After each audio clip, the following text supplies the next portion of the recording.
5 days, 5 days. Oh.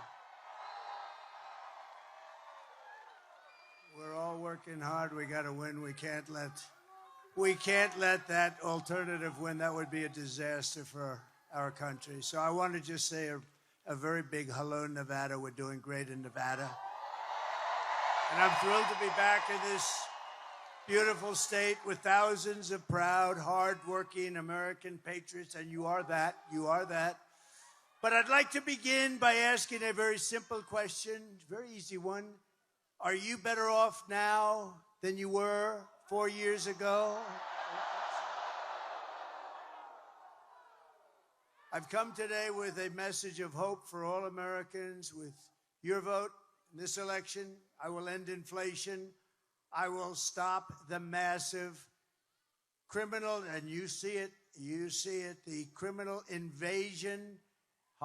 Some horrible, deathly people. We're not going to allow it. They're destroying our country. We will stop it immediately. And I will bring back something that you haven't heard of for about 4 years. We're going to bring back the American dream, and I want to just thank you. You're going to bring it back. And that's all you really need to know. And remember, Kamala and Sleepy Joe, they broke it. I will fix it, and we'll fix it fast. And we're going to have America that's bigger, better, bolder, richer, safer, and stronger than ever before. And, you know, we're doing fantastically well in the polls. And I want to thank a man who's with us. And I said, Joe, you got to go because he's got some big stuff going on, and we got to win this thing. He's heard my speeches before a little bit. But you have a great governor here, Joe Lombardo. And where is Joe? Where is Joe? Thank you, Joe. Is it okay? Can he go and do some business so that we can win and he can take care of some young people that are incredible and love him? Joe, thank you very much. So you go home, Joe. Thank you. Appreciate it. Great job. Joe Lombardo, everybody. Thank you.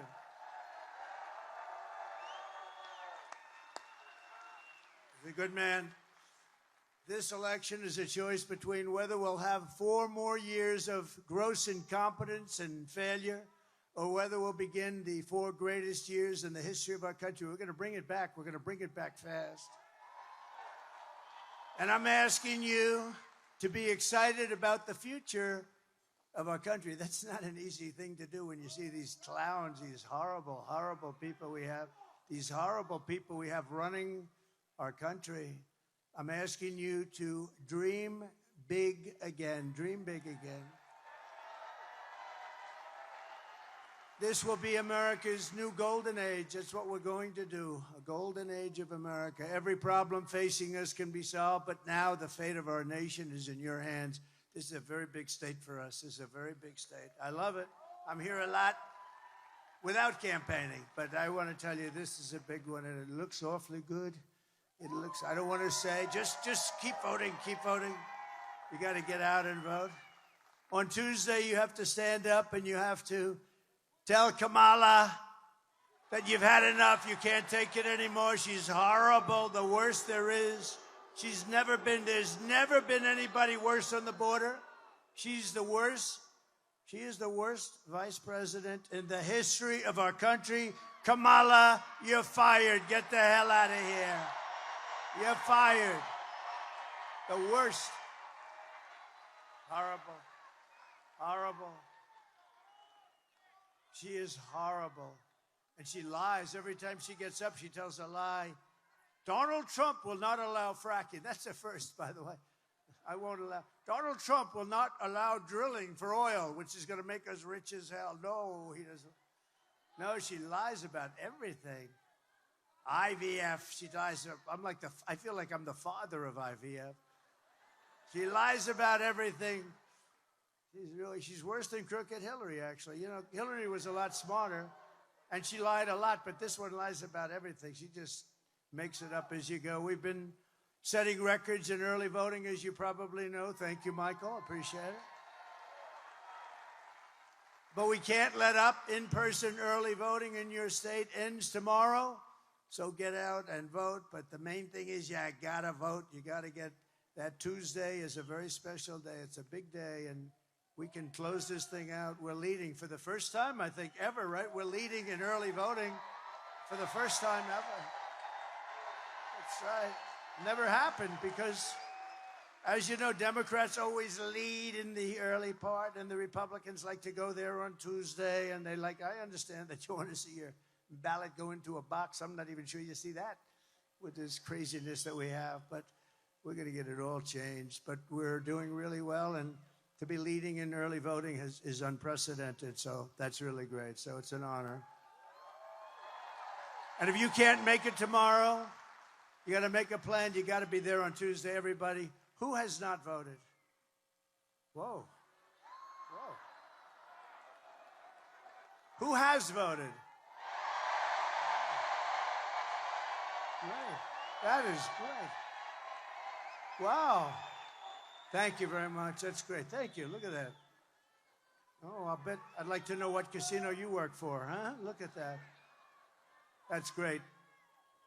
So those that haven't, get out and vote. Every vote counts. Thank you very much. With your help, we're going to win Nevada. We're going to defeat Kamala Harris. Kamala. And we're going to, what are we going to do? We're going to make America great again, right? Over the past 4 years, Kamala has orchestrated the most egregious betrayal that any leader in American history has ever inflicted upon our people. She's violated her oath, eradicated our sovereign border, and unleashed an army of gangs and criminal migrants from prisons and jails, insane asylums and mental institutions, from all around the world, from Venezuela to the Congo. Today, I want to hear directly from a mother whose world has been absolutely shattered. This just came out, and everybody that sees it is like devastating. And there's so many things happening like this with the illegal migrants, so many killers. We're not going to let it go on. Please watch. Sunday night, I asked her to not stay up super late because of her coming to work with me in the morning first to do her summer school. She said, okay. I told her good night and I love you. I went to bed, not realizing that that was going to be the last time I saw her. We're best friends. Yeah. We're going to shake it again. I woke up to notice she wasn't in her bed. I'm in my heart trying not to lose my mind because I don't know where she is. I finally remembered her phone had a location on, and her phone was pinging just 2 minutes down the road, right behind the skate park. I start driving to the direction the phone was being pinged at, and I see a couple cop cars with lights on. I see yellow tape, and immediately my heart drops and sinks to the bottom of my stomach. My daughter's hands and ankles were both bound. She was strangled to death, left with no pants. And I know in my heart, she fought incredibly hard. She was not going down without a fight. We begin with two men we're learning are charged with capital murder tonight, accused of killing a 12-year-old girl. Police say these men strangled her before dumping her into that creek. Both men were in the country illegally. Apprehended, then released by Border Patrol less than 3 weeks before Jocelyn's death. The men accused of killing Jocelyn Nungare are affiliated with the gang known for brutal violence. Kamala Harris was in charge of immigration in our borders. If we had better border policies and not open borders and not these catch and release policies, I truly believe this all could have been prevented. Under her being vice president of this country, my daughter's life was ripped away from her. She had her entire life ahead of her. Happy birthday, dear Jocelyn. My daughter is 6 feet in the ground based off of policies that she allowed to keep. Kamala Harris did have one job, and she not only failed, not me, she failed my daughter, She failed Jocelyn. She was only 12. President Trump reached out, gave me his sincerest condolences as not a former president, but just as a father, someone who cares. I believe Donald Trump needs to be back in office. I can at least know that my next child will be safe in this country.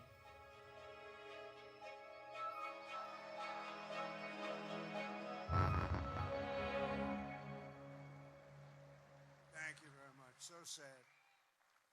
Thousands of people all over our country. This is constant. These are some really tough people, some really bad people coming in. They make our criminals look like nice people. That's how tough they are. They are just so bad. The jails are being emptied into our country. Jails from the toughest countries are being opened up and let in through her stupid open border policies, totally unvetted. Nobody knows who they are, where they come from. Countries you've never even heard of. The day I take office, the migrant invasion ends and the restoration of our country begins.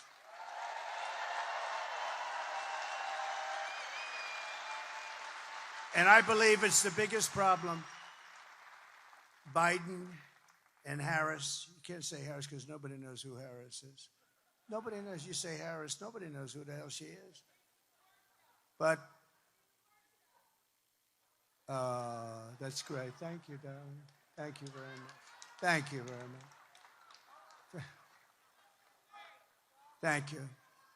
The savages charged with brutalizing and murdering Precious Jocelyn are members of the same vicious Venezuelan prison gang, Tren de Aragua.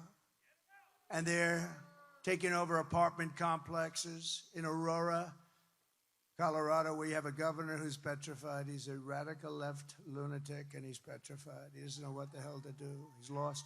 I call him a lost sheep. And they're unleashing a violent killing spree all over America. The United States is now an occupied country. Can you believe I have to say that? We're an occupied country. They're coming in, and they're by the thousands, and they have equipment that's military-grade equipment. How do they get that? They have military-grade equipment, but it will soon be an occupied country no longer. November 5th, 2024 will be Liberation Day in America. Liberation Day.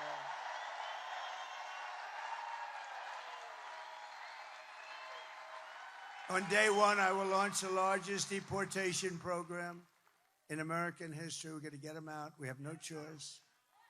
I will rescue every city and town that has been invaded and conquered. They are conquering areas of our country. They're conquering. We don't know, and nobody wants to talk about it. And the fake news, of which there is a lot back there. Whoa.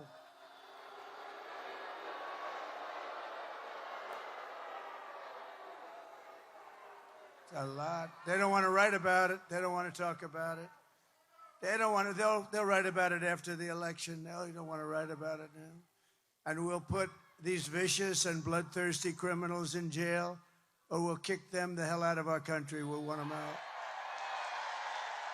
Through our open border, Kamala Harris is also actively aiding and abetting the worst human traffickers, child smugglers, drug dealers, and bloodthirsty criminal networks on the planet. There's nobody worse than what she's catering to. They even have an app number, where to call, so they can dump off illegal migrants. They have an app. Can you believe it? They have cell phones. They have airplanes flying over the border, loaded up with migrants that they're dropping all over our country. The cartel's profits have soared from relatively minor numbers to $13 billion from human trafficking alone under border czar. She doesn't want to be called border czar. She was the border czar, but you know what? She was in charge of the border. And by the way, the Border Patrol, they endorsed me very strongly. They even said I was the greatest president in the history of our country. Now, I said, does that include Abraham Lincoln? Does that include the great George Washington? They said you're the best president, and you're the best president on the border. We had the best border. Drop that, please. Drop my all-time favorite graph. Do you mind? I love this. I sleep with this. I kiss it. I kiss it. Oh, that saved my life, I guess. Without that graph, I wouldn't be here right now. I looked over to my right very quickly, and I noticed there was a little problem. A little bit of a problem. Lunatics, we got lunatics out there. But that says it. The last day that I was in office was the arrow on the bottom. That was the lowest day in the history of our country for illegal immigration. That was done by the Border Patrol and ICE. And then it became like an Elon Musk rocket ship. Look at that. Look at what happened. That was the lowest day we've ever had in terms of illegal immigration. By the way, the drugs were equally low. The whole thing was so good. All that guy had to do is leave it. He went to the beach all the time, right? He could have gone to the beach, but he went to the beach, but they made changes. Instead, remain in Mexico. I got things that nobody could come into our country. They had to remain in Mexico. I think Tijuana might have been the fastest growing town in the history of the world. Hundreds of thousands of people, but they weren't in our country, and we want people to come in, but we want them to come in legally, right? We want people to come in, but they have to come in legally. We don't want murderers and drug dealers, and we don't want them to open their prisons. Think of it, they're opening their prisons and dumping them on us. But every day they're stealing innocent lives on both sides of the border, both sides. Just days ago, a young U.S. Marine Corps veteran named Nicholas Quetz from Arizona was driving through Mexico very routinely. Who would think this could happen? For a beach weekend with his great friends. Everybody loved him. He had a lot of friends. When he was viciously gunned down on the highway and murdered by members of a Mexican cartel. And we're joined today by Nick's wife, Carrie, his father, Douglas, his mother, Patricia, his sister, Alexis, and his brother-in-law, Phil, and they're beautiful people. And if they'd like to come up, I'd love to have them just to honor their beautiful boy. I'd love to have them. Come on up. Go, good.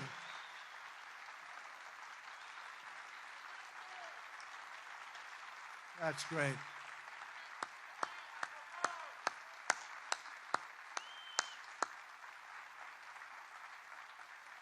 This is a great family, a perfect family, and what happened to them should happen to nobody.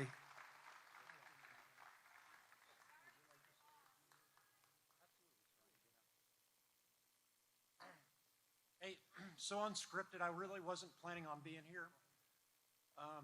2 weeks ago, I was a completely apolitical actor. Anybody outside my own home wouldn't have known who I would have voted for. Today, the situation changed for me 2 weeks ago, Friday. My son was murdered by cowards, shot in the back on the way to the beach in Mexico. The reason I bring that up, and some people have questioned why was he in Mexico? He was in Mexico going to pursue his life, enjoy his life. We grew up as a military family, had been around the water. He loved it. We don't have Arizona Beach, so we call Rocky Point Arizona's beach. A lot of people go there, hundreds of thousands a year, I think, transit there. Plenty of Americans own property down there. So that happened. We got the call from the State Department, very professional. That night, no news in the United States to speak of. Sunday, still no news. Monday, still no news, other than the very most local level with no publication. Tried to get in contact with elected leaders, heard nothing. Tuesday, reached out to my local representative. He put me in contact with Senator Vance. Senator Vance coincidentally was coming to Tucson for a speech that day. I can't imagine how busy Senator Vance, President Trump are running their campaign. Senator Vance, I asked for 2 minutes to talk to him. And, I've met in my line of work, and I'm actually still a current federal employee. That's one of the reasons I've stayed apolitical. I'm a 20-year military retiree, so I've dedicated my entire life to this country and doing...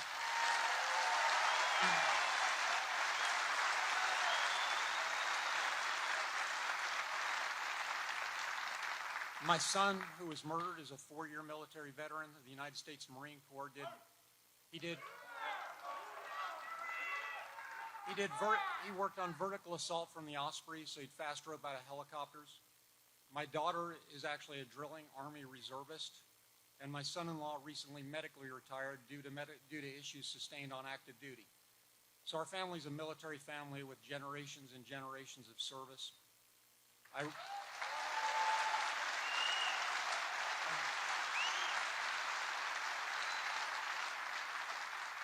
bring these things up as an apolitical actor and somebody who struggled, the kind of Americans many are, who probably sit around their table and say, who are we going to vote for, go back and forth, decide what we think is important. And we struggle on that, and we actually pray on it.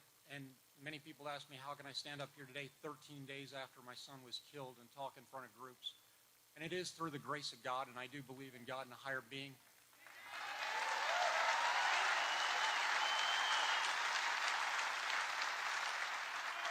I do believe my son Nicholas has given me the power to be here, has given my wife the power to be here, has given my daughter.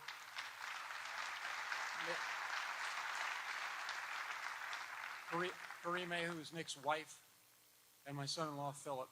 And Philip has done such a great job, so now I have one living son, and that is Phil, because one was stolen by the cartel. So when I met with Senator Vance, and because I am apolitical and met many leaders from up to the level of National Security Council plenty of times, working different issues for this government, I asked him a question, and I said, sir, before we talk, I need to know if I'm speaking to the candidate, the senator, or the Marine. And he said, I'm JD. I need you to tell me what I can do for you, and you tell me what you can do for me. And he meant it as a way of helping him to help me. So JD Vance was awesome. I asked for 90 seconds. He gave me 15 minutes. At the end, the very next morning, better?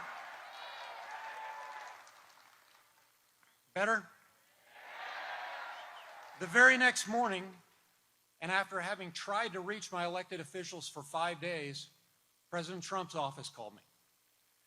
President Trump, in the fight of his life, offered to meet with us. President Trump gave me 15 minutes of his time to talk about what we could do. I asked him for some things, and he helped. I asked him, A, for U.S. involvement, and we know he's candidate Trump right now, and there isn't a seated president. I asked for U.S. involvement in the investigation with the Mexicans. I asked for extradition of the killers after I found out under the current U.S. code, not all can be extradited, only if they're tied to RICO activities. In this case, they probably are tied to RICO activities. They are probably coming back, but I'll defer all questions on his investigation to the FBI. And I asked for a working policy in Mexico. In my career, I worked in, one of the things I worked on was Plan Colombia, very similar situation in security as to what we have in Mexico today. It was supported by Senator Biden. That's out in public record, you can look at it. We have no working policy with Mexico right now. Count the numbers of illegal immigrants, whether they're private, whether they're dangerous or not dangerous, and you'll see a number of about 25 million crossing back and forth. And then when somebody says, why was Nick in Mexico? My son was an hour from our house when he was executed by cowards. That's how close it is. But it is a national security challenge, not a local border state challenge. We have these type of things with Tren de Agua and MS-13, anybody else you want to name, plus unnamed criminal organizations. The cartels, they operate with impunity in Mexico.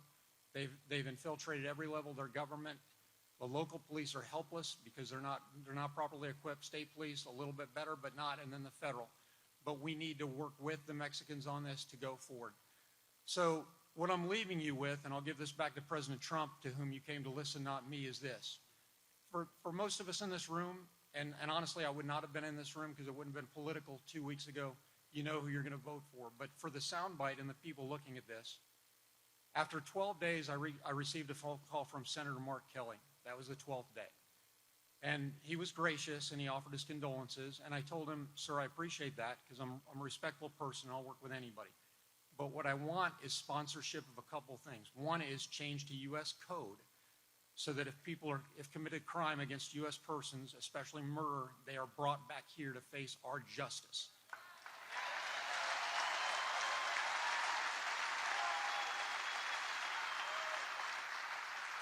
Number two is legislation that is enacted that takes us someplace closer to Plan Mexico, that'll institute not only military capability, but also institution building. And if we break out the numbers of what it costs, we can do that for much less than we spend on illegal immigrants. And we can make both sides of the border secure. People are coming here. Some come for economic, and we talk about that, but many of those people are actually fleeing due to the insecurity in their own country. If we can help them, we can help ourselves. Senator Kelly, and as I said, so this is bipartisan, but we need a leader who can enact it. And the leader is standing right next to me because he's promised to enact it. Bipartisan. And I will tell you, President Trump, former President Trump, however you want to name him, and I had some really good conversations there. We had conversations between ourselves, two men looking at each other. The man had a tear in his eye when he saw the picture of my son, and the person that those that are on the have not committed and don't know, he's a decent man. He tried to help us, and he promised to help us. He also made a promise to me that'll be between the two of us, but if he's elected, I do believe he'll keep it. Sir, I can't thank you enough. Sir, I can't thank you enough for what you've done for my family in terms of calling attention to this. It was unreported in the media. Go back and check for anybody who looks. And I will tell you, and importantly,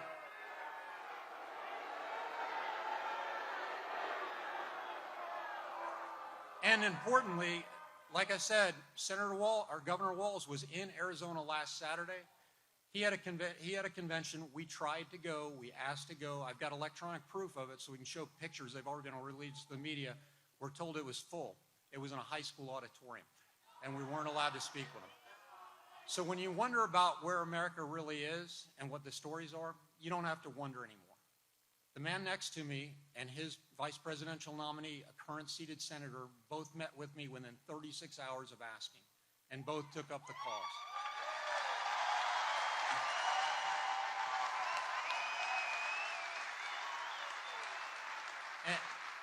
And for any troll that is out there and says your son shouldn't have been in Mexico, if it's safe for 25 million people to come here, how can it not be safe for my son to go an hour south of the border? And for the trolls that say we're politicizing my son's death, I will tell you to go to the root of the word. It is the policy that contributed to my son being killed. It is the policy that's contributing to the death of other Americans, just like the video you saw that young lady. It is the policy that's contributing to fentanyl coming into the United States. Those are political failures, and we need to end them. Thank you for your time.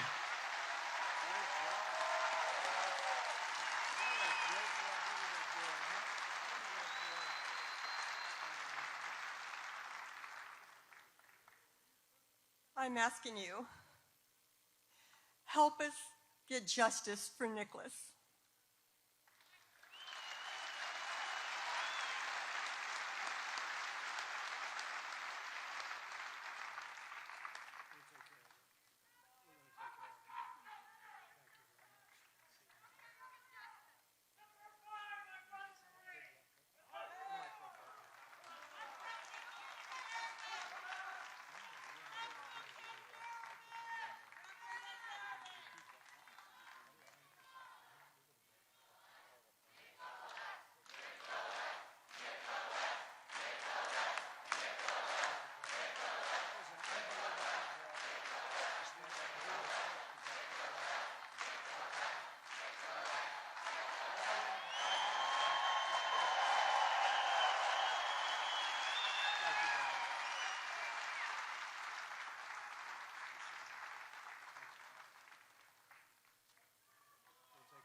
That's incredible. And frankly, to do that, to be able to do that, literally just a few days after this horrible event happened is pretty amazing, I'll tell you. We'll take care of it.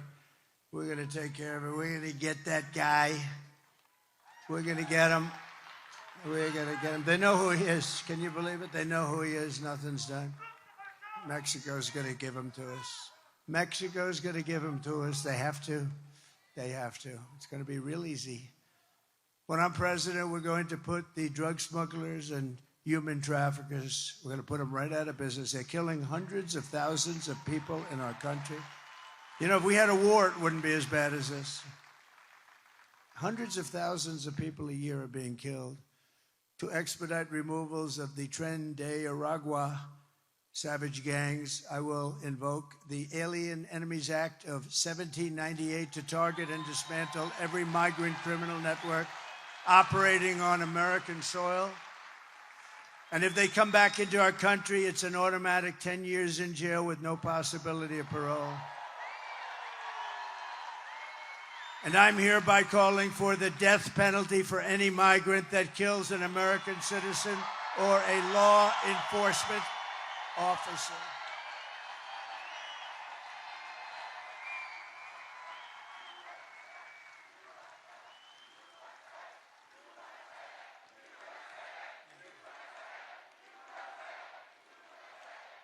And I will immediately ban all sanctuary cities in the United States of America. Sanctuaries for criminals. As we secure our border, we will bring back our economy, and very simply, I will make America affordable again, because it's not affordable anymore. They have destroyed it with this inflation, this horrible inflation, the worst ever in our country.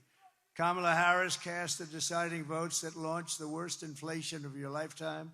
She cost the typical American family over $30,000 in higher prices. You look at your food bills, you look at the cost of food items. You know, more people tell me about groceries. The word grocery, I've heard it more in the last year than any other word, I think. I think I've heard it more than any other word, other than the word garbage. Garbage. How stupid is a man to say that, right? How stupid is a man to say that? But she believes it too. I'd love to hear that conversation now. Oh, boy. But now Kamala wants to raise taxes on the typical American family by an average of $5,000 a year. Kamala also launched a war on tip workers. It's a good place to talk about it. And service workers right here in Nevada, increasing the so-called tip allocation tax rate by 60%. That's why you don't hear them talking about no tax on tips. They don't talk about it because they're going just the opposite. In other words, even after Kamala wrecked your economy with inflation, she came after your tip income like a vulture would do, actually.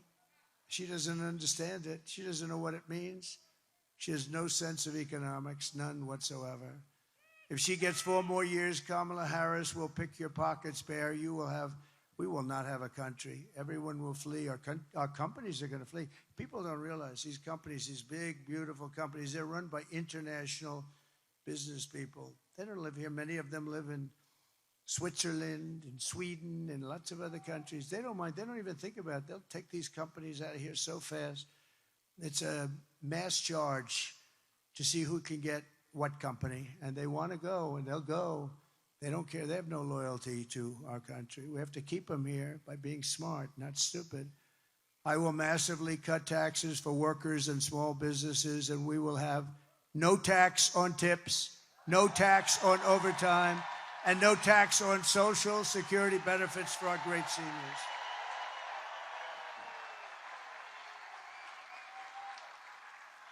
And I will support a tax credit for family caregivers who take care of our parent or a loved one. You know, if we didn't have that, if we didn't have the angel moms and lots of different names, but the angel moms is an example. If we didn't have them, the great wife that takes care of a husband who is badly wounded, and vice versa, by the way. But if we didn't have that, caregivers, they really take care.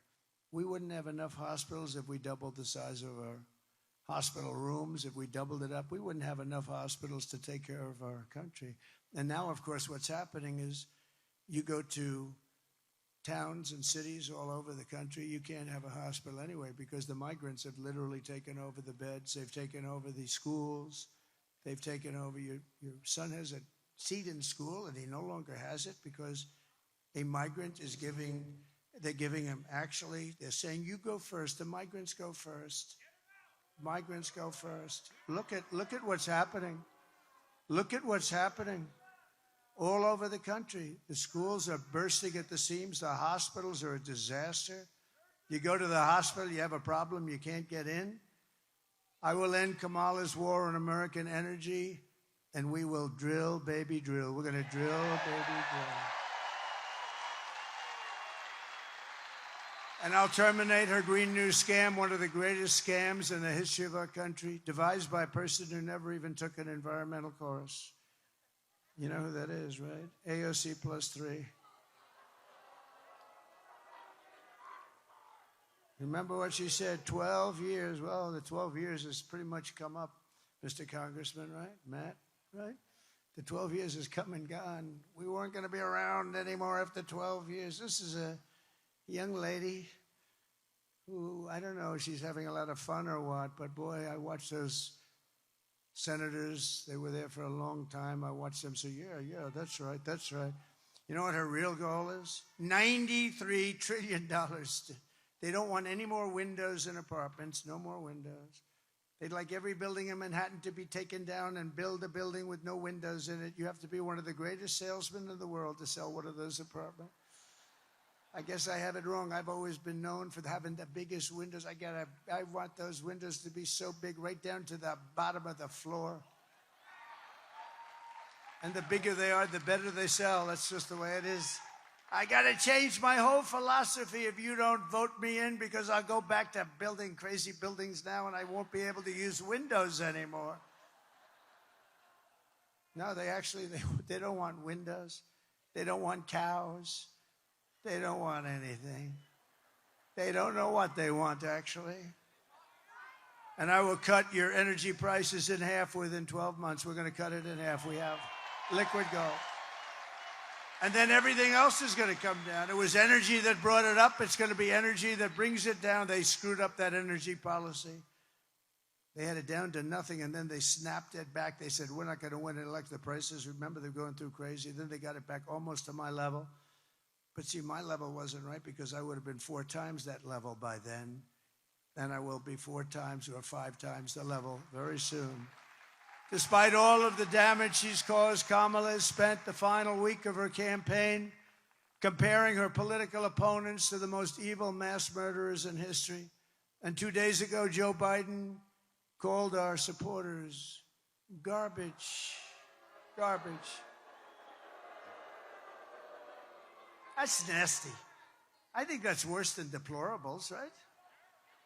How did that work out for Hillary? I think this is going to work out even worse. And they mean it. They mean it, even though without question my supporters are far higher quality than Crooked Joe or Lion Kamala. Look at that. Look at that. They had nobody like that. My response to Joe and Kamala is very simple. You can't lead America if you don't love Americans. You just can't do it. Can't do it. You can't be president if you hate the American people, and they do hate it. They hate the American people. Who would have an open border policy where prisons and jails and penitentiaries are allowed to freely walk into our country? Where gang members are taken off the streets of Caracas, Venezuela, and dumped into our country. We don't even know their names. We know nothing about them. They're free to roam. They call it free to roam. Congratulations, you are free to roam. And they killed 4 people, you know. It's crazy. The 13,000 plus that we have, the killers, these are murderers from jails. Can you believe that? These were all murderers, convicted murderers, in jail, in prison. And we know nothing about them. In fact, we don't even know where they are. But they're out there someplace. I'm sure we have a few of them. Welcome. I'm sure we have a few of them sitting. This can give you a little bit of the yips, right? You're sitting down now and you don't know whether or not the guy next to you killed 5 people. No, we're going to get him out of here. We're going to get him out fast. We're going to get him out fast. And our local police are going to be activated. And if we had the cooperation from the fake news, which you don't, it would happen relatively quickly. We're going to be able to do it. No, our local police, let me tell you, they know every one of them. They know their middle name. They know everything about them. They know what country they come from. They know everything. But they're told to stand back. Don't touch them. Don't do anything. Stand back. They don't want to stand back. Just like Border Patrol. They go crazy when they see these people pouring in. And they can look at them and they can see trouble. They go trouble, trouble, trouble, trouble, no trouble, trouble, trouble. They can look at them and they can see good or bad. Kamala Harris is not fit to be president of the United States. She doesn't have the intellect, the stamina, or that special quality that real leaders have to have. She doesn't have any quality leadership. She shouldn't even be there.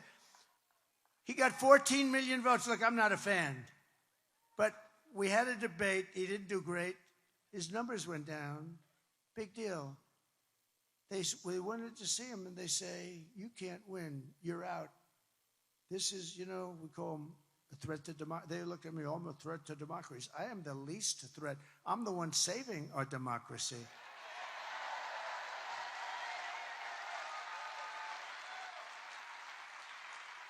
No, crazy Nancy. She's crazy as a bedbug.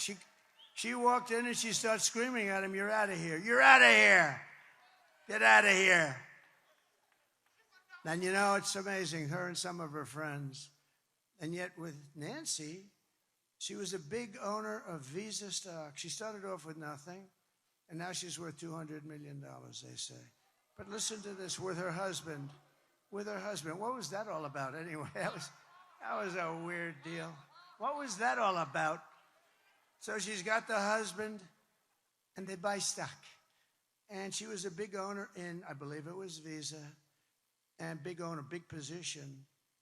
And we didn't know this, but Visa, it was going to be announced the following day that Visa was under major federal criminal investigation. And Nancy sold all of her stock at Visa the day before that came out. I don't know. Sounds a little bad. What do you think, Michael? A little bit shaky. She said it was by strictly coincidence. She said it was by coincidence. No. Well, but I don't see the press. Did you guys read about that at all? I don't think so, huh? Joe Biden's comments were the direct result of Kamala's decision to portray everyone who isn't voting for her as an evil and even subhuman person. And we know it's what they believe because look at how they've treated you. They do treat you like garbage. They really do. For the last 9 years, Kamala and her party have called us racists, bigots, fascists, deplorables, irredeemables, even Nazis, and they called me Hitler. My father was a great guy. He was a strong guy, but a good guy with a big heart. Strong, but really a warm guy. Whenever we walked down the street, we'd come sometimes into Manhattan. That was a big treat. And we'd see, in those days, you don't see that anymore. Now you see it at a very much higher, at a scarier level, frankly. They put a gun in your ribs and they say, give me what you have. But they used to hold tin cups out. And he'd always walk by and he'd always put $100 in it. Anytime he saw it, he'd put $100 in. That was like $1,000 today, maybe more. I said, that's nice. I always remembered it. It's nice. But he told me once, I don't even know in what reference, but he said, never use the name Nazi. You don't use that name. Do you understand me?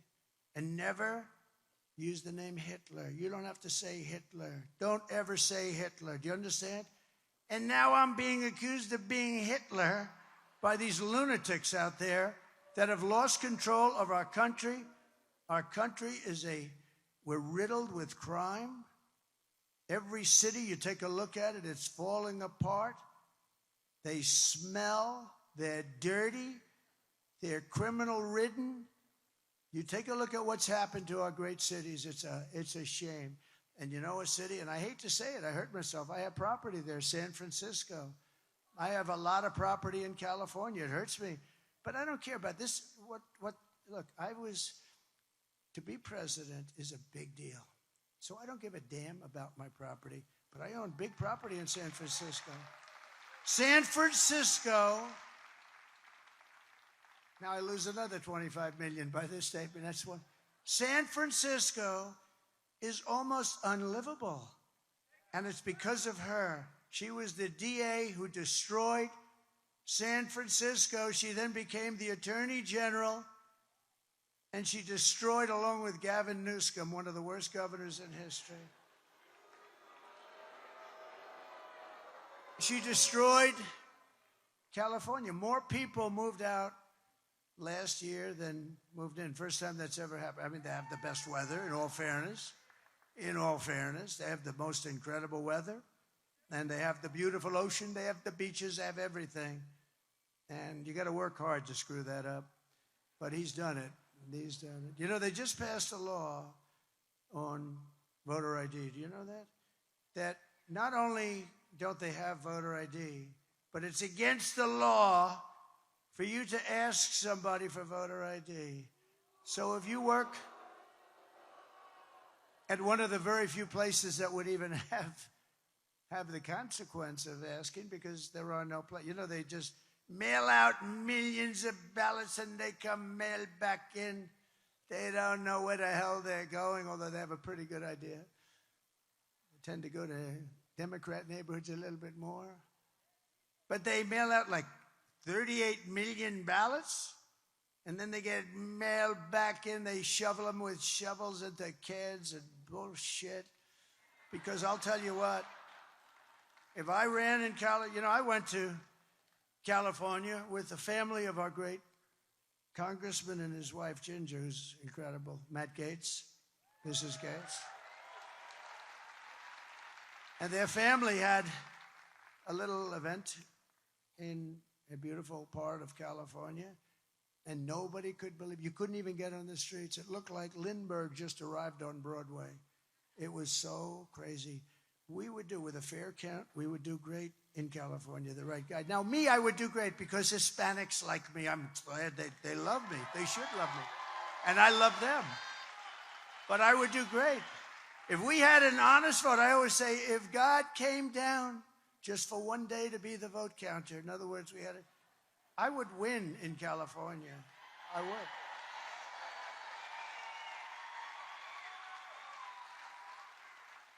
It's a disgrace what happens. Think of it. They send out millions and millions and millions of ballots. They go out, they come back. You know, it's interesting. When you go to a legitimate place, like in Florida, they've done a very good job. But I go into Palm Beach. I go in. They say, sir, I know who you are. I mean, I fully understand who you are. You're the president. But, sir, could I see your identification? Oh. And I say, you're doing the right thing. I actually say, don't be embarrassed. You know, they're very embarrassed. Sir, I mean, I don't know how to ask, but could I see it? I say, yeah, here.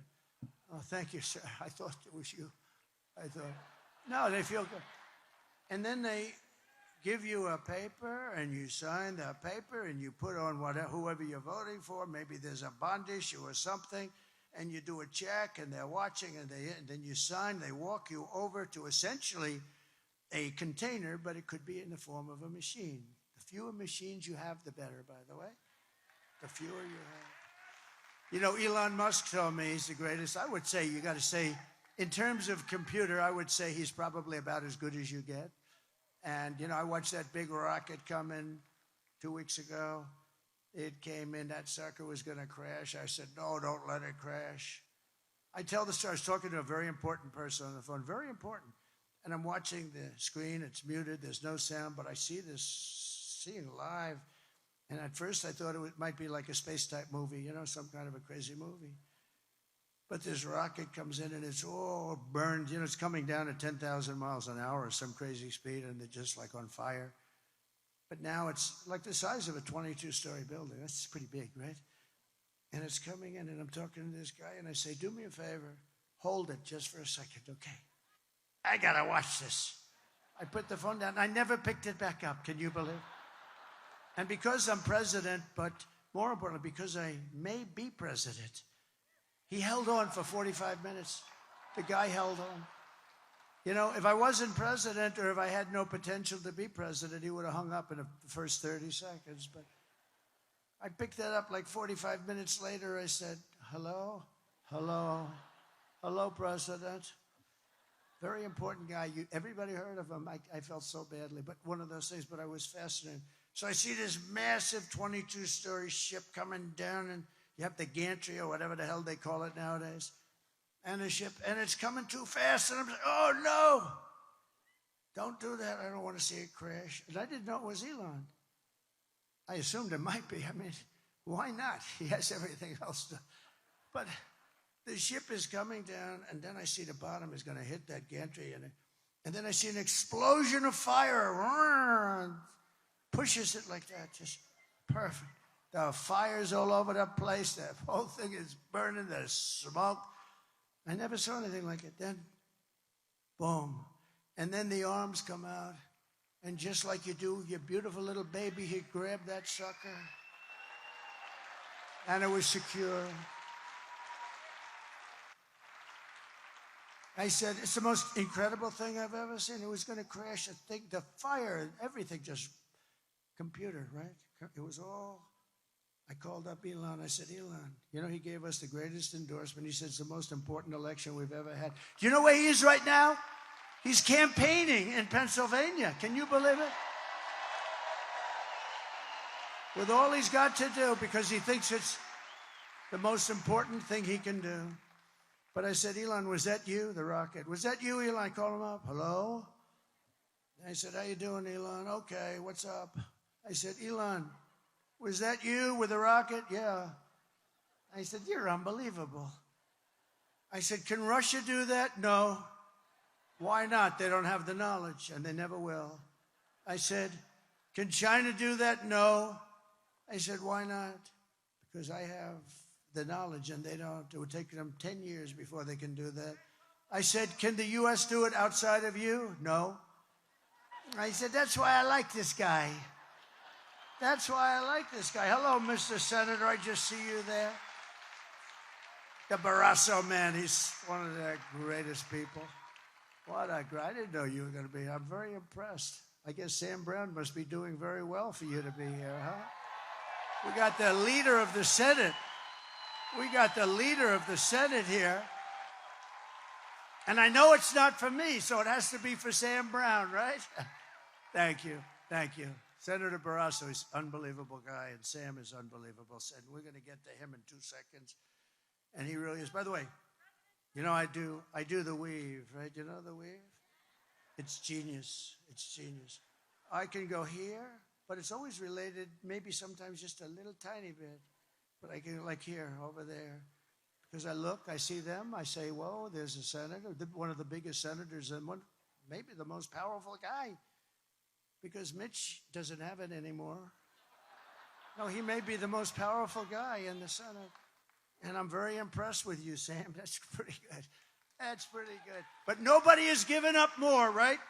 Nobody has given up more who's run for the U.S. Senate than Sam Brown. Nobody. And we should put him in office. Nobody has given up what he's given. Defending us. Defending us.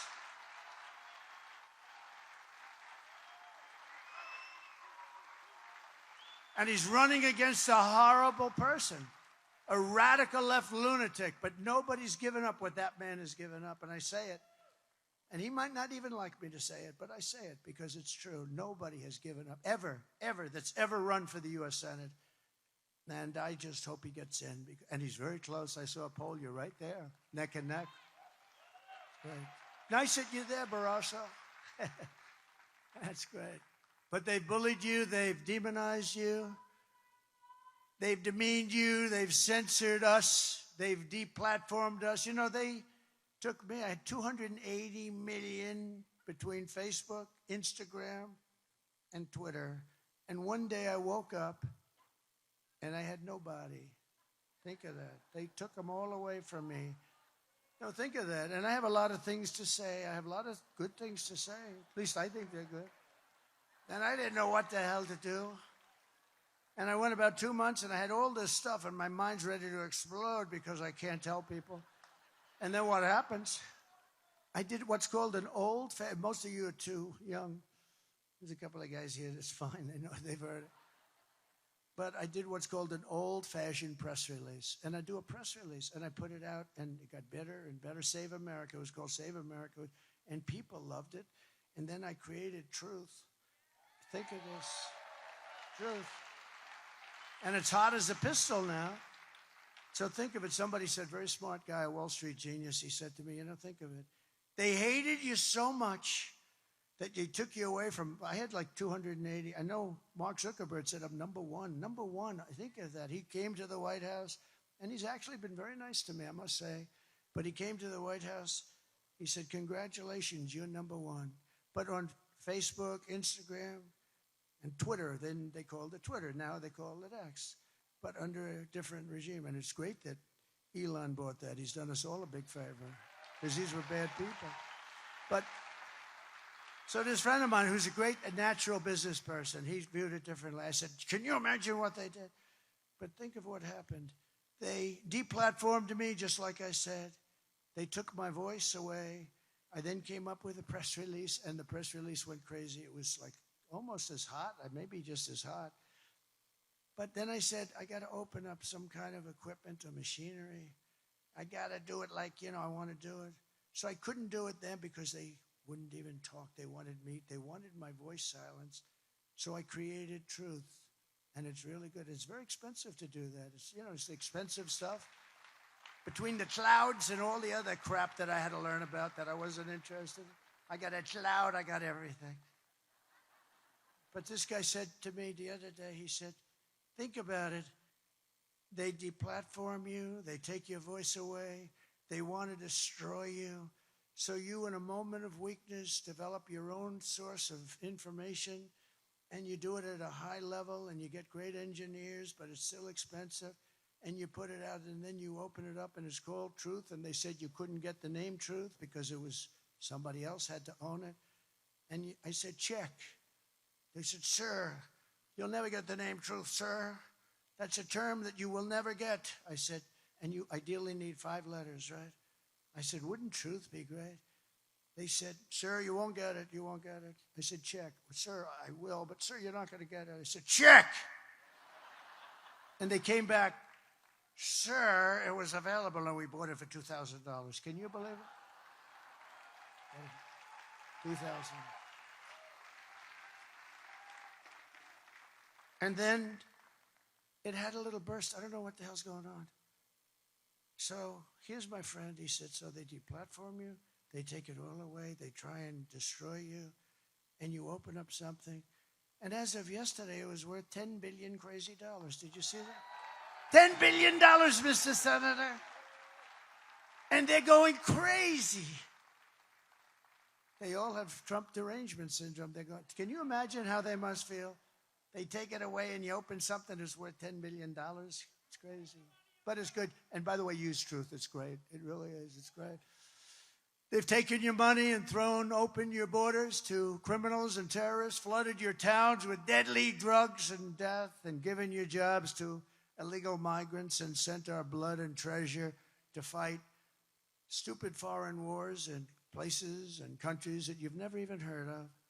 This Tuesday is your chance to stand up and declare that you're not going to take it anymore. You're not going to take it anymore. What we built is the biggest, broadest, most incredible coalition and the greatest political movement by far in American history. And by the way, I say that all the time. They've never challenged it. They can't challenge it. It's not even close. By the way, it's 100 times, 200 times greater than anything. There's never been anything like this. I always tell the story. Pat Buchanan was a great guy, conservative commentator. He came in second in New Hampshire. And he became very famous, and he had a phenomenal career because he came in second. I came in first in 50 states. Think of it. For the nomination. First in 50 states. And then we went on to win the presidency of the United States. And then we won it a second time, but I guess we're going to have to do it a third time. We're going to do it a third time. And it's going to be, if we do it together, because it's not me, it's all of us. It's us together. It's we. It'll be the greatest event in the history of politics in America. I believe that. There'll be nothing ever like it. And we're going to straighten out our country, and we're going to make America great again. It's going to be amazing. 5 days, oh, I can't wait. You know what? I've worked for 62 days in a row. I haven't taken a day off. By the way, I looked at her today. She was trying to justify the fact that they called us all garbage. And I watched her at a news conference. She's exhausted. She's finished. And about 2 weeks ago, after having worked for 50 days in a row, 2 weeks ago, she said, I canceled the show. You know why I canceled it? Because it was on NBC fake news. They said, somebody set me up. I said, I don't want to do it. And I went to another show instead. She said, he canceled the show. I did Joe Rogan for 3 hours, you know. Joe Rogan for 3 hours. She said, he canceled the show. He looks very tired. He looks very, very tired. Because I canceled the show, did another one. No, I cancel shows that are no good. NBC is no good. They're no good. ABC is no good. CBS is no good. And in fact, in honor of you, I just sued CBS today because of 60 Minutes.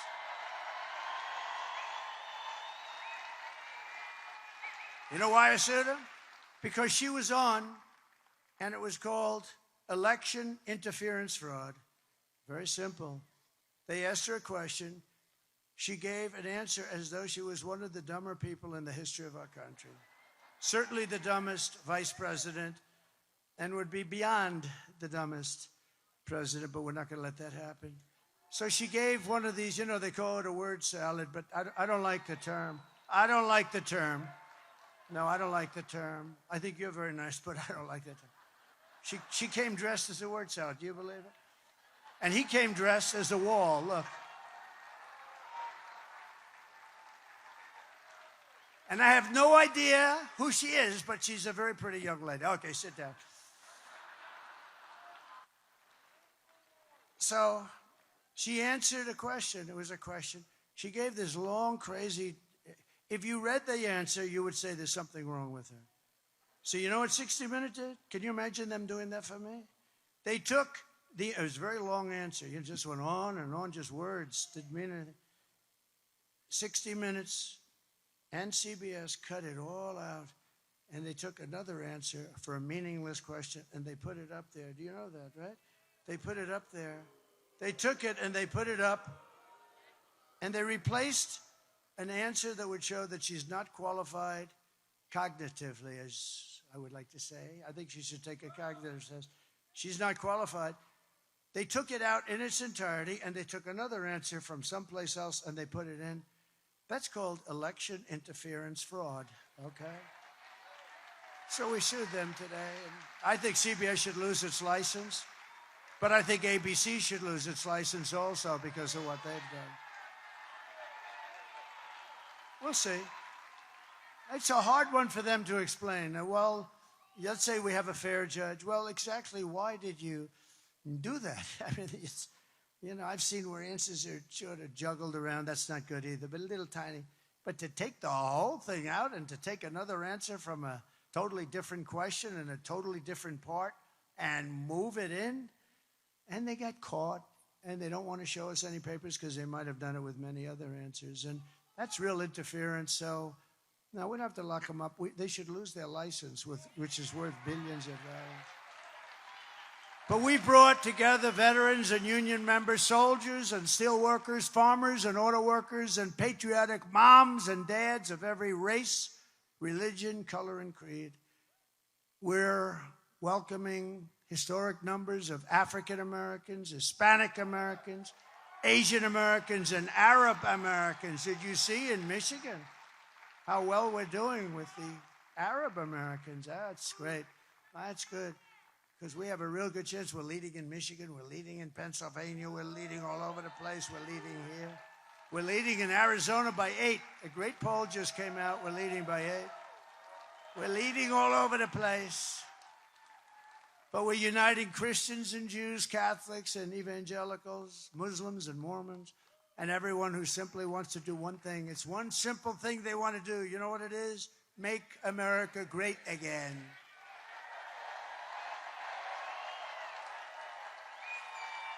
So our campaign has been endorsed by the 400,000 members of the Fraternal Order of Police, by the Border Patrol agents, by the rank and file membership of the Teamsters, and I'll tell you, headed up by a very good guy, Sean O'Brien, good guy, by Elon Musk. Well, we have so many. Yesterday, Elon, that's a great one. He feels it's so important. That guy, he's a worker, too. I'll tell you, he's working every scene. He's actually liking it. Gee, I hope he doesn't run for office. I don't want to run again. But no, he's really working. He's amazing. And, you know, yesterday we were in Wisconsin, in Green Bay, Wisconsin. So who is Green Bay, Wisconsin? Brett Favre, with the largest hand I've ever seen. He said, hello, sir. He shook my hand. His fingers are like a sausage. He has the biggest hands and strong guy, great guy. And he endorsed me yesterday in Wisconsin. He's never done it before. And he's great. He's a great guy. He could throw a ball 80 yards. He could rip the hand. Sometimes he threw it a little too hard. That rips the hands off the receiver. But he was great, one of the greatest. Robert F. Kennedy Jr. we have.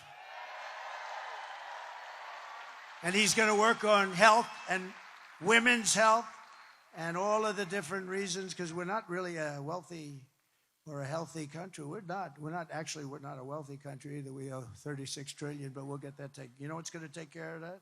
Largely? The liquid gold is going to help us with that. That's why I told Bobby, I want you to take care of health. I want you to look at the food and the food supply and what we put on the food and all sorts. You could look at, but let me handle the oil and gas, Bobby. Just leave me alone. Leave me alone. Leave me alone. I want to work the liquid gold. And Buzz Aldrin endorsed this yesterday. Never done it. He's been a great hero and an astronaut for many years. He's never endorsed anybody. This is the first time, and not a young guy. This is the first time in many years first time he's ever endorsed. So that was nice. Thank you, Buzz Aldrin. Kamala and Joe call them all garbage. Those people are called garbage. They're us. Everybody's us. I think 250 million people are us. And I call you the heart and soul of America. That's how you're the people that built America. But we're especially excited to have the support of record numbers of Hispanic Americans. And right here in Nevada, we're going to win a record share of the Hispanic American vote at a level that nobody's ever seen before for the party. Because, you know, basically it's pretty simple. Hispanics want great jobs. They want rising wages, and they want safe communities. They're great people. Energy, they're very entrepreneurial. I know them well. They're really hard workers. They're great people. You don't want vicious gang members getting dumped into your state, and you don't want Kamala teaching your children that they can change their gender anytime they'd like. You don't want that. She came out with gender stuff. You don't want to know about it. And I don't know what's going on with Catholics, but many Hispanics are also Catholics. And Kamala is persecuting Catholics. What the hell did Catholics do? They are being persecuted. Look, she's raising her hand. They're being persecuted. And by the way, evangelicals, Christians you're next. You'll be next if they win. She even suggested that being Catholic disqualifies you from being a federal judge or running for office. You believe that one? How old is that theory? That goes back a long way to John Kennedy. I will defend your jobs, I will protect your children, and I will defend religion. Kamala Harris is a low IQ individual who's running a campaign of hate and anger and retribution. She's now talking about what she's going to do on the border. But why didn't she do it before? 4 years. Or she's going to do something about inflation. I'm going to do something about, she has no idea what the hell she's talking about, inflation. She doesn't even know what the word means. But I say, but why didn't you do it before? I asked this question in the debate. Why didn't she do this stuff? I'm going to do this and that. She forgets she's been there for almost 4 years. Or what she's going to do to help the economy. And I say, why didn't you do it before? Why didn't you do that before? You had 4 years almost. She and Crooked Joe head up the worst administration in the history of our country. They've made Jimmy Carter the happiest man around. It's true. And in all fairness, look, he didn't allow 21 million people to pour into our country from all parts of the world, knowing nothing about them, and they turn out to be massive numbers of criminals and terrorists at levels we've never seen before. 2 nights ago, Kamala made a speech with a paid-for audience. You know she can't get crowds. They send buses. You got to send different. You can't have all the same bus line taking everybody.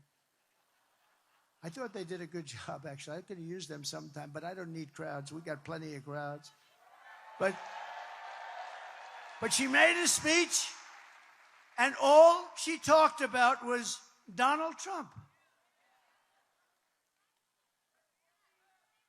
About Donald Trump, Donald Trump, Donald Trump, Donald Trump, Donald Trump, Donald Trump, Donald Trump, Donald Trump, Donald Trump, Donald Trump, Donald Trump, Donald Trump, Donald Trump, Donald Trump, Donald Trump, Donald Trump, Donald Trump, Trump.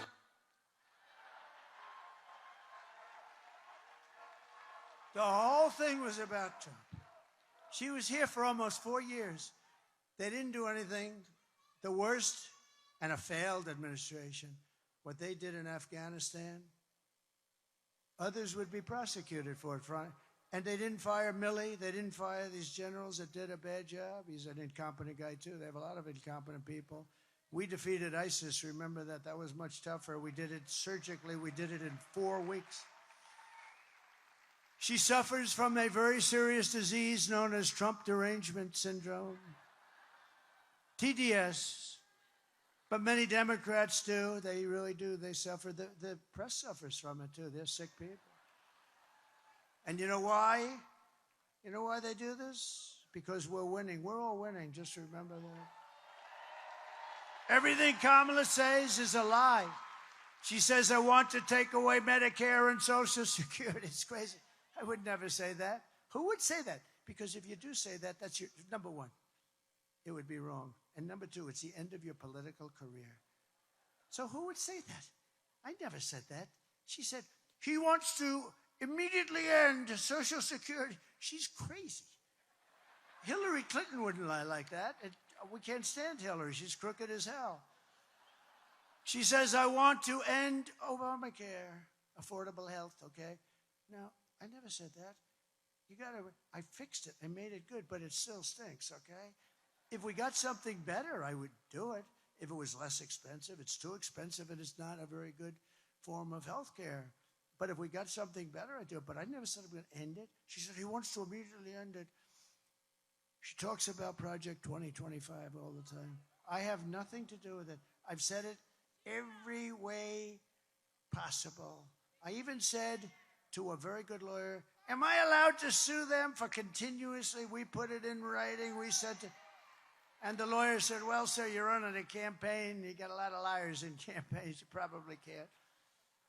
But she says that, I want to ban IVF. It's fertilization. That's a lie. You better believe it, because you've heard it. No, I'm like the father of IVF.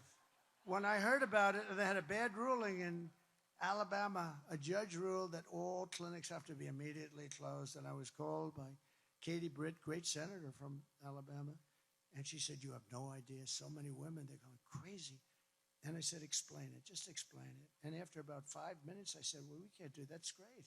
That's helping us to have beautiful, healthy babies. That's okay. And I actually said, I wrote something out, and it was quite good, I must say. And it was totally supportive. And Alabama legislature the following day passed exactly what I wrote. And we are totally in favor. But she said, I want to end IVF. In fact, I want to get insurance companies to pay for the IVF if possible. We want to do it. And I'm going to protect Medicare and Social Security and your health care from Kamala's open border catastrophe.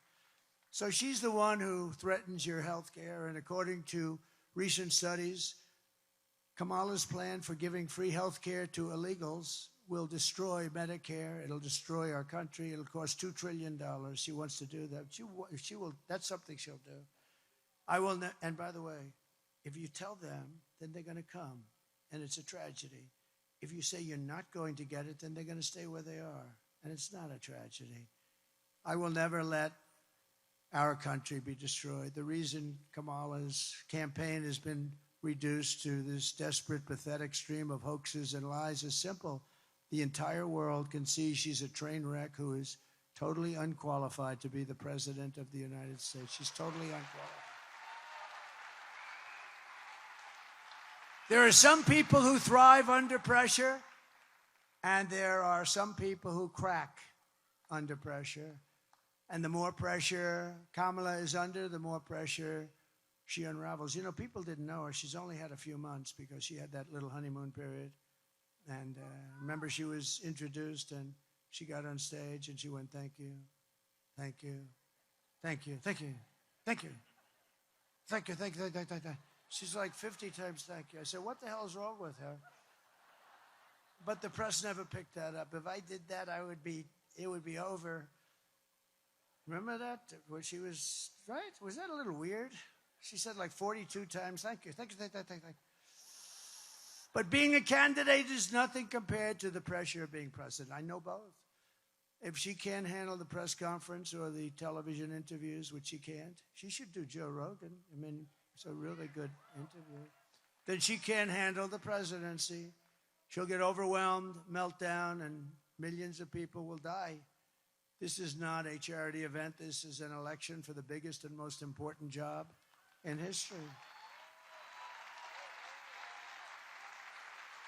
There's no participation trophy for incompetent candidates.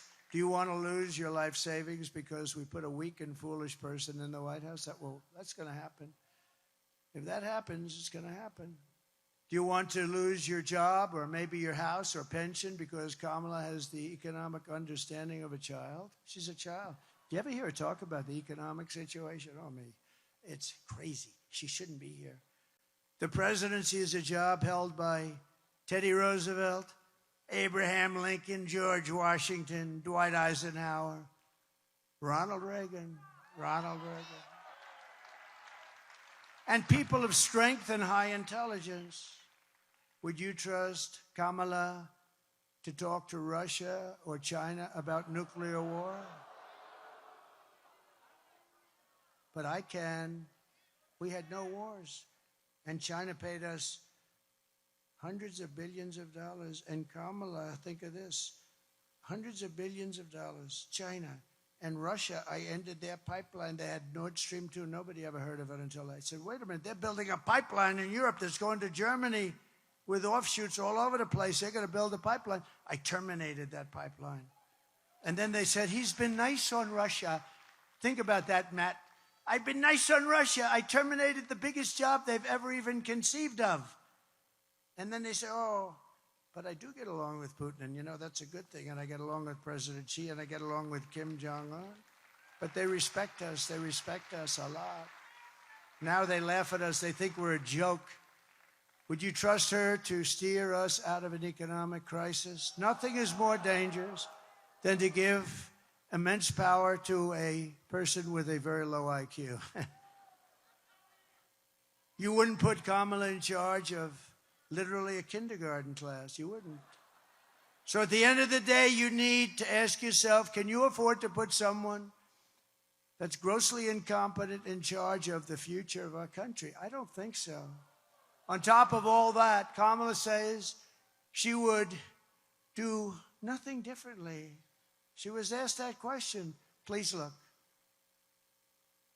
Would you have done something differently than President Biden during the past 4 years? There is not a thing that comes to mind. I stood there on the tarmac watching you check your watch. The chaotic and deadly U.S. evacuation from Afghanistan stunned Americans and the world and cost the lives of 13 U.S. soldiers. Would you have done something differently? There is not a thing that comes to mind. More than 13,000 illegal immigrants convicted of murder have been caught at the border and then released into the United States. An Afghan national is in custody today after being accused of plotting an election day terrorist attack. The suspect entered the U.S. on a special immigrant visa. Gut-wrenching new details in the murder of Georgia nursing student Laken Riley. The illegal immigrant suspect, who cops say committed the heinous murder, is a Venezuelan national who crossed the unsecured southern border back in 2022. 2 men investigators say are in the country illegally from Venezuela are charged with capital murder in the death of Jocelyn Nungaray. A fifth illegal immigrant accused of attacking 2 New York City police officers over the weekend showed no remorse or regret. Would you have done something differently? There is not a thing that comes to mind. Only 18% say the economy is in excellent or good condition. US inflation has hit a new 40-year high, increasing by 9.1% over the financial year. Authorities saying Train de Aragua, which has been linked with more than 100 criminal investigations here in the U.S., has now been found operating its criminal enterprise in apartment complexes. Were you the last person in the room? Yes.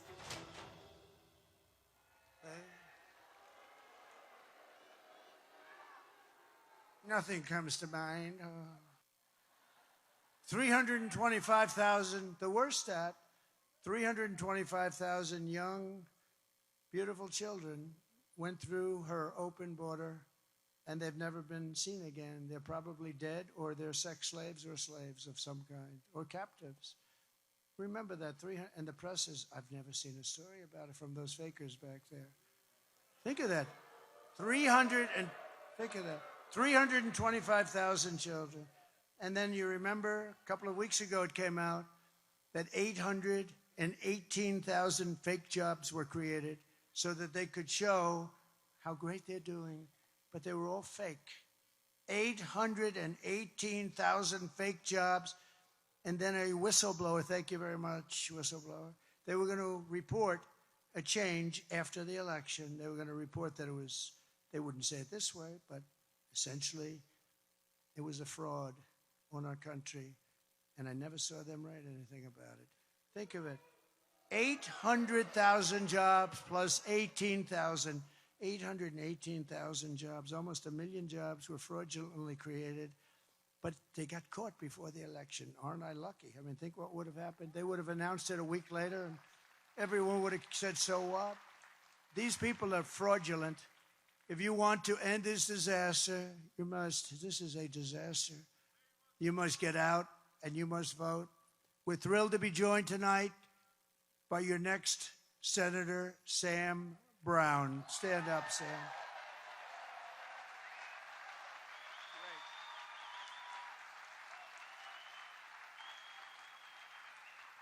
He is doing some job. And thank you very much, Senator Barrasso, for being here. It's a great honor to have you. It's a great honor. Great honor. He's a fantastic man, by the way. Senator Mark Wayne Mullen. Don't fight this guy either. He's a rough. Where is he? Where's Mark Wayne? What the hell happened to him? He's probably out fighting somebody. He's a hell of a fight. Thank you. Thank you, Mark Wayne. Thank you. Lieutenant Governor Stavros Anthony, thank you. Thank you, Stavros. Looking good. Thank you very much. And he's working very hard on getting out the vote, and what, maybe even more importantly, the honesty of the vote. We have everything we need now. We just need a little honesty. You and the governor are doing great. Thank you very much. Congressman from Florida is a great guy. He's really great. Matt Gaetz and his wife, his beautiful wife, Ginger. Ginger, stand up. Matt and Ginger, this is a good-looking couple. This is a seriously good-looking couple, but they're a great couple. Your congressional candidate who's really looking good, Drew Johnson. Thank you, Drew.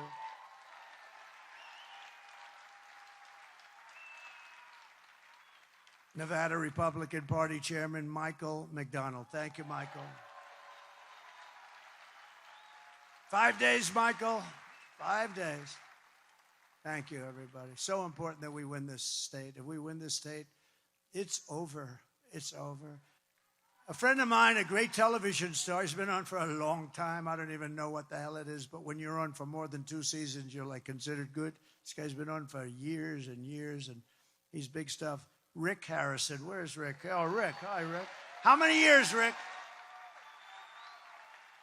Yeah, he's been on there for a long time. Thank you, Rick. Great job. Another friend of mine, a great writer, a very powerful writer. I guess we could call him conservative, to put it mildly. Wayne Allen Root. Thank you, Wayne. Great guy. Thank you, Wayne. Thank you for your support. Wayne is always supporting. I really appreciate. We have a very similar philosophy, don't we? Huh? He's been great. And my friend Steve Witkoff, who's one of the great developers in the country. Steve Witkoff, who is always there with his checkbook to help people. He goes to North Carolina. He writes out a big check no matter where he goes. He's like a walking money pit. He's got a lot of cash. But he's a very generous guy, and he's a great, talented business person. He's great, great man. But here are the facts. Kamala is a radical left Marxist, rated even worse than crazy Bernie Sanders or Pocahontas herself. She destroyed our economy. She destroyed San Francisco. She was an original creator of defund the police movement, and anybody who wants to defund the police for even 1 week is not worthy of being president of the United States. See, we've learned about her. We didn't know anything about Harris. We didn't know anything about her. We've learned about her. She had that little honeymoon period. I really figured that these guys were right. Wayne, you were right about honeymoon. You said it was going to last 6 weeks, and you were right. Probably, I think, to the day. I'm very impressed with you, Wayne. Kamala vowed to abolish ICE. She pledged to confiscate your guns and endorsed a total ban on handgun ownership. Would anybody like to give up their gun tonight, please? She even called for free sex changes for illegal aliens in detention, all at taxpayer expense. Now think of it. This is where she is. This is her whole life until about a year ago when she realized this was not playing very well to the country. And she did one other thing. She lied about working at McDonald's. To me, that's a big deal. In conclusion, your vote this November, we're going to fire Kamala, and we're going to save America. Going to save America. We will cut your taxes, end inflation, slash your prices, raise your wages, and bring thousands of factories back to America and back to Nevada. We will build American, we will buy American, and we will hire American. I will end the war in Ukraine. It would have never started if I was president. I will also stop the chaos in the Middle East. October 7th would have never happened. You would have had all those people would be living happily today. And I will prevent World War III from happening. I will crush violent crime and give our police the support, protection, resources, and respect that they so dearly deserve. We will strengthen and modernize our military. We will build a missile defense shield over our country. It's going to all be made in the USA. That will include Nevada. We will rebuild our cities, including our capital in Washington, D.C., making them safe, clean, and beautiful again. We will teach our children to love our country, to honor our history, and to always respect our great American flag. We will get critical race theory and transgender insanity the hell out of our school and quickly. We will keep men out of women's sports, if that's okay. And I will defend religious liberty. I will restore free speech, and I will defend the right to keep and bear arms. After years of building up foreign nations, defending foreign borders, and protecting foreign lands, we are finally going to build up our country, defend our borders, and we are going to protect our citizens like never before. And we will stop illegal immigration once and for all. We will not be invaded. We will not be occupied. We will not be overrun. We will not be conquered. We will be a free and proud nation very soon, once again. Everyone will prosper. Every family will thrive. And every day will be filled with opportunity and hope. And that beautiful American dream is going to be back and stronger than ever. But for that to happen, we must defeat Kamala Harris and stop her radical left agenda with a landslide that is too big to rig. You need to get out and vote. For the past 9 years, we've been fighting against the most sinister and corrupt forces on earth. People like Adam Shifty Schiff. Can you imagine that bum is going to be a senator? Can you imagine? Maybe there's a 1% chance. Who knows? He's a bum. He lied like hell. Adam Shifty Schiff. We have senators sitting over here. They can't even believe it. He's a bum. He's a liar. He's a crooked guy. He's a crooked man. With your vote in this election, you can show them once and for all that this nation does not belong to them. This nation belongs to you. It was hardworking patriots like you who built this country. And 5 days from now, it's the hardworking patriots like you who are going to save our country. After all we have been through together, we stand on the verge of the 4 greatest years in American history. With your help from now until Election Day, we will restore America's promise, and we will take back the nation that we love. We will take it back. We are one people, one family, and one glorious nation under God. We will never give in. We will never give up. We will never back down, and we will never, ever surrender.